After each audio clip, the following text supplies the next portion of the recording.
ایران نے انسانی حقوق کونسل میں ایران مخالف قرارداد کے خلاف ووٹ دینے پر پاکستان کا شکریہ ادا کیا ہے۔ ایران کا کہنا ہے کہ پاکستان نے UN انسانی حقوق کونسل میں ایران مخالف قرارداد کے خلاف ووٹ دے کر ایران کے حق میں اصولی موقف اختیار کیا ہے۔ ایران نے وزیر اعظم شہباز شریف اور نائب وزیر اعظم وزیر خارجہ اسحاق ڈار کی قیادت میں پاکستان کے اصولی کردار کو قابل تحسین قرار دیا۔ ایران کا یہ بھی کہنا تھا کہ 12 روزہ جارحیت، بیرونی حمایت یافتہ ہنگامے اور عالمی اداروں کے غلط استعمال کی کوششیں ناکام ہوئیں اور ایران کے خلاف سیاسی اور بلا جواز اقدامات کو تیسری مسلسل ناکامی کا سامنا کرنا پڑا۔ ایرانی حکومت کا یہ بھی کہنا ہے کہ پاکستان کی حمایت انصاف، انسانی حقوق، کثیر الجہتی نظام اور قومی خود مختاری سے وابستگی کی عکاسی کرتا ہے۔ ایران ان اصولی اور مستقل حمایت کو ہمیشہ قدر کی نگاہ سے یاد رکھے گا اور ہر مصیبت میں پاکستان کے ساتھ کھڑا رہے گا۔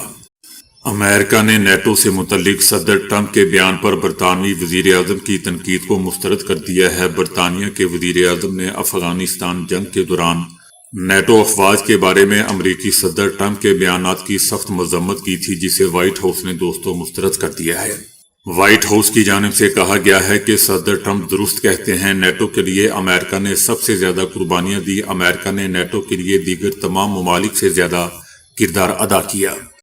برطانیہ نے ایران اور امریکہ کی کشیدگی کے باعث قطر میں لڑاکا طیارے تعینات کر دیے ہیں۔ برطانوی فضائیہ نے قطر میں 4 ٹائفون لڑاکا طیارے تعینات کیے ہیں۔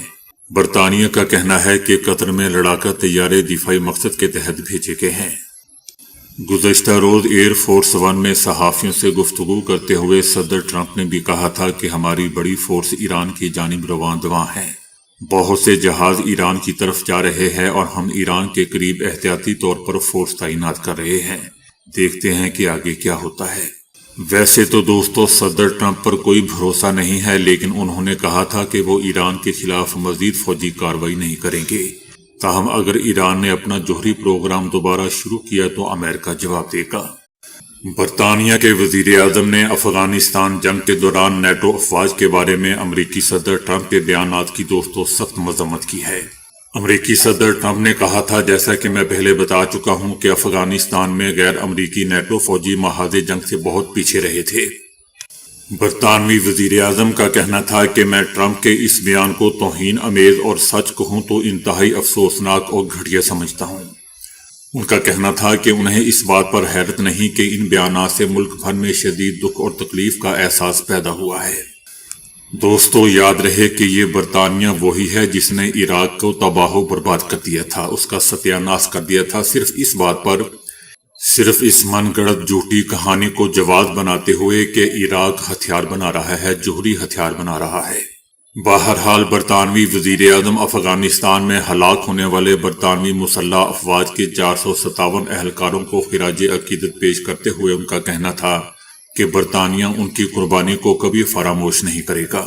جب ان سے پوچھا گیا کہ بعض حلقے صدر ٹرمپ سے معافی کا مطالبہ کر رہے ہیں تو وزیر اعظم نے اس موقف سے اتفاق کا اشارہ دیا، تاہم برطانوی وزیر اعظم نے براہ راست معافی کا مطالبہ نہیں کیا۔ ان کا کہنا تھا کہ اگر میں نے اس طرح کی بات کی ہوتی تو ایسے الفاظ استعمال کیے ہوتے تو میں یقیناً معذرت کرتا۔ یاد رہے کہ ایک انٹرویو میں صدر ٹرمپ نے کہا تھا کہ وہ یقین سے نہیں کہہ سکتے کہ اگر امریکہ کو کسی بڑے خطرے کا سامنا ہوا تو نیٹو اس کے دفاع کے لیے امتحان پر پورا اترے گا۔ ٹرمپ کا یہ بھی کہنا تھا کہ ہمیں کبھی ان کی ضرورت نہیں پڑی، وہ کہیں گے کہ انہوں نے افغانستان میں کچھ فوجی بھیجے اور بھیجے بھی، لیکن وہ ذرا پیچھے رہے، محاذ جنگ سے بہت دور۔ ایران نے امریکہ اور اسرائیل کو خبردار کرتے ہوئے کہا ہے کہ کسی بھی قسم کے حملے کو مکمل جنگ تصور کیا جائے گا۔ امریکہ اور اسرائیل کی جانب سے حملے کے خدشے پر ایران نے بھی رد عمل دیتے ہوئے کہا ہے کہ کسی بھی قسم کے حملے کو مکمل جنگ تصور کیا جائے گا۔ ایرانی فوج اور حکومت کا کہنا ہے کہ کسی بھی قسم کی جارحیت برداشت نہیں کی جائے گی۔ بدترین صورتحال کے لیے ہماری فوج مکمل طور پر تیار ہے۔ ایرانی فوج کا کہنا ہے کہ امریکی فوجی نقل و حرکت پیش نظر ہائی الرٹ ہے، محدود یا سرجیکل حملہ بھی ہوا تو سخت ترین جواب دیا جائے گا، جو اس سے پہلے کبھی نہیں دیا گیا ہوگا۔ صدر ٹرمپ نے ایک بار پھر نیٹو کے اتحادی ممالک پر تنقید کرتے ہوئے دعویٰ کیا ہے کہ افغانستان میں طالبان کے خلاف جنگ کے دوران نیٹو کے غیر امریکی فوجی محاذ جنگ سے کچھ پیچھے رہے اور وہ فرنٹ لائن پر نہیں تھے۔ صدر ٹرمپ کا کہنا تھا کہ نیٹو کی جانب سے باہمی دفاع کی شق صرف ایک بار استعمال کی گئی، جو 11 ستمبر کی تخریب کاری حملوں کے بعد عمل میں آئی، جب رکن ممالک نے افغانستان میں ہزاروں فوجی تعینات کیے، تاہم ان کے بقول اتحادی ممالک کی شمولیت محدود نوعیت کی تھی، جبکہ فرنٹ پہ ہمیشہ ہی امریکہ لڑتا رہا ہے اور آگے بھی لڑتا رہے گا۔ صدر ٹرمپ کا کہنا تھا کہ وہ یقین سے نہیں کہہ سکتے کہ اگر امریکہ کو کسی بڑے خطرے کا سامنا ہو تو نیٹو اس کے دفاع کے لیے امتحان پر پورا اترے گا۔ ٹرمپ کا کہنا تھا کہ ہمیں کبھی ان کی ضرورت نہیں پڑی، وہ کہیں گے تو انہوں نے افغانستان میں کچھ فوجی بھیجے اور بھیجے بھی، لیکن وہ ذرا پیچھے رہے، محاذ جنگ سے کچھ دور۔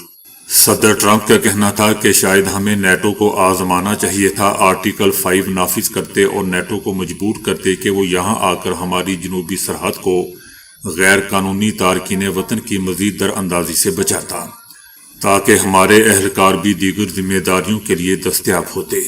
دوستو، یاد رہے کہ افغانستان میں 20 سالہ جنگ کے دوران مجموعی طور پر 3486 نیٹو فوجی ہلاک ہوئے، جن میں 2461 امریکی فوجی تھے۔